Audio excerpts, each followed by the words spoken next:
அனைவருக்கும் என் இனிய வணக்கங்கள். பிரதமை திதி திருமணம் செய்ய, வீடு கட்ட, பிரயாணம் செய்வதற்கு இந்த திதி மிக உயர்ந்த திதி.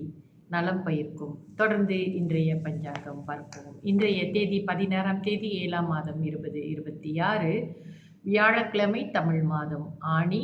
இன்றைய சூரிய உதயம் 7:11க்கு, சூரிய அஸ்தமனம் 7:28க்கு. இன்றைய திதி வளர்பிறை துவிதியை முடியும் நேரம் இன்று காலை 11:23க்கு. அதன் பிறகு திருதியை ஆரம்பமாகும். இன்றைய நட்சத்திரம் ஆயில்யம் நட்சத்திரம் முடியும் நேரம் இன்று இரவு 10:22க்கு. அதன் பிறகு மகம் நட்சத்திரம் ஆரம்பமாகும். இன்றைய யோகம் முதலில் சித்த யோகம், பிறகு அமிர்த யோகமாக வருகிறது. நல்ல நேரம் காலை 11:47 மதியம் 1:19 வரை. அதன் பிறகு மாலை வேளையில் 5:25 7:28 வரை. ராகு கால நேரம் இன்று மதியம் 2:51 4:23 வரை. யமகண்ட நேரம் காலை 7:11 8:43 வரை. கூலிகன் காலை 10:15 11:47 வரை. சந்திராஸ்தம ராசி இன்று தனுசு ராசி அன்பர்களுக்கு சந்திராஸ்தமம். இவர்களுக்கு இன்று இரவு 10:22க்கு சந்திராஸ்தமம் முடிவடைந்து அதே வேளையில் மகர ராசி அன்பர்களுக்கு சந்திராஸ்தமம் ஆரம்பமாகும்.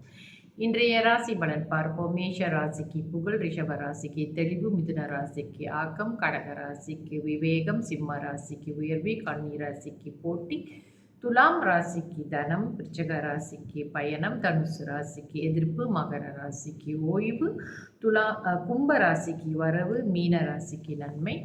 தொடர்ந்து இன்றைய சுப ஓரைகள் பார்ப்போம்.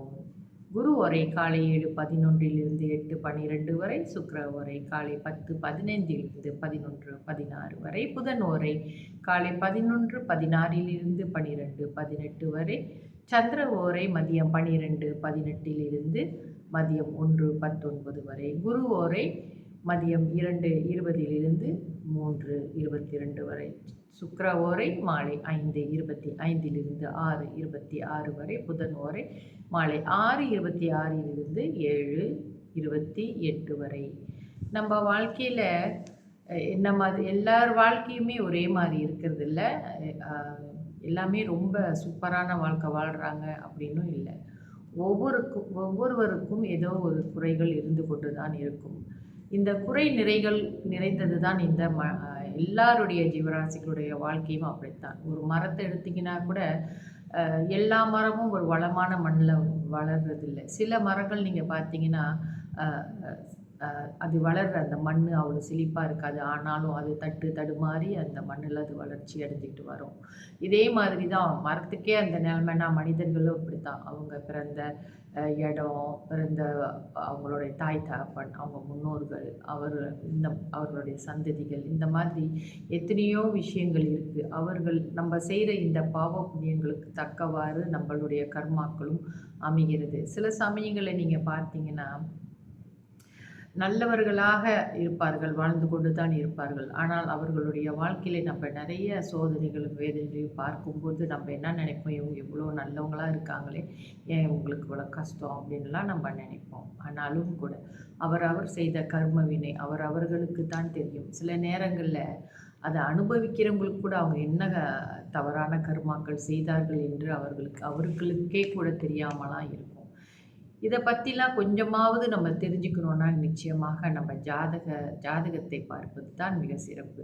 அந்த ஜாதகத்தை பார்த்து அதில் இருக்கிற நீங்கள் ஒரு ஜாதகத்தை பார்க்கும்போது கூட அதுலேயும் கூட குறைய தான் இருக்கும்.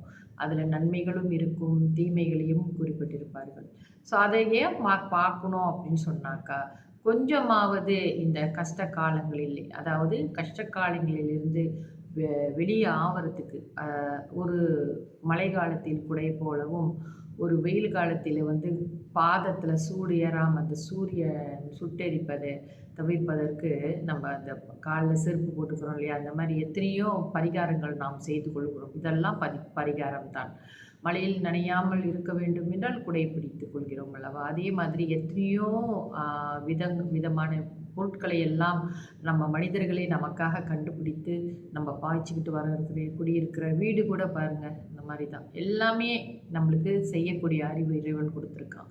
இந்த கர்மாக்களை வென்று வாழ்வதற்கு கூட நீங்க பார்த்தீங்கன்னா, இந்த ஜாதகம் பார்த்து, அதில இருக்கிற நல்லது, கெட்டது நல்லா தெரிஞ்சுக்கிட்டு, என்னென்ன கால நேரத்தில எப்படி நடந்து கொண்டால், அது நம்மளுக்கு ரொம்ப வலியையும், வேதனையும் தராது என்பதை புரிந்து கொள்ள வேண்டும். எப்படி நம்ப ஒரு நோய்வாய்ப்பட்டால், உடலில் ஒரு வலி ஏற்பட்டால், ஒரு மருந்து சாப்பிட்டு அந்த வலிய குறைச்சுக்கிறோமோ, அதே மாதிரி இந்த கர்ம வினை தோஷத்தில் இருந்து நம்மை குறைத்துக் கொள்வதற்கு, இந்த ஜோதிடத்தை ஒரு வழிகாட்டியாக பாவித்து, அதில குறுக்கப்பட்டிருக்கும் சில பரிகாரங்களும், தெய்வ வழிபாடு இந்த மாதிரி எல்லாம் செய்து, நம்ப வலிகளையும், வேதனைகளையும் குறைத்துக் கொள்ள முடியும் என்ற நம்பிக்கையை என்றும் விட்டுவிடாதீர்கள். நம்மளுடைய பக்தி நம்ம காப்பாத்தும். எப்பொழுதுமே நம்மளுடைய பக்திகள் நமக்கு முன்னோடிகளாக இருந்த நம் முன்னோர்கள் நமக்கு வகுத்து குடுத்திருக்கிற இந்த காலம், நேரம் இவைகளெல்லாம் நல்லா பார்த்து தெரிஞ்சுக்கிட்டு, இந்த பஞ்சாங்கத்தில கொடுக்கப்பட்டிருக்கும் நல்ல திதிகள், என்ன திதிகள் எது எதுக்கு பாவிக்கலாம், என்னென்ன நட்சத்திரங்கள் எது எதுக்கு பாவிக்கலாம், எந்த நட்சத்திரம் நமக்கு உகந்த நட்சத்திரம், எந்த நாள் நம்மளுக்கு எந்த கிரகம் நமக்கு அருமையான பலன்களை கொடுக்கும் என்பதை எல்லாம் நாம் தெரிந்து வைத்துக்கொண்டு வாழும் பொழுது, இந்த கஷ்டங்கள் வந்து அதை கடந்து செல்வதற்கு நமக்கு ஒரு ஒரு சுலபமான வழியை வகுத்து கொடுக்கும் என்பதை மறந்து விடாதீர்கள். எல்லா விஷயத்துக்குமே ஒரு தீர்வு இருக்கிற மாதிரி, நம்மளுடைய வாழ்க்கையை நல்லா அமைச்சுக்கிறதுக்கு இந்த ஜாதகம் பார்ப்பது, ஜாதகத்தை பற்றியும் உங்களுடைய பிறந்த ஜாதகத்தை பற்றி தெரிந்து கொள்வது எல்லாமே ஒரு வழிகாட்டியாக அமையும் என்பதை மறந்துவிடக்கூடாது. இந்த உலகத்தில் எல்லா கஷ்டங்களுக்கும் ஒரு பரிகாரம் உண்டு என்பதை மறந்து விடாதீர்கள். பக்தி மிக மிக முக்கியம். நன்னடத்தை மிகவும் முக்கியம் என்பதை மறந்து விடாதீர்கள். நன்றி, வணக்கம்.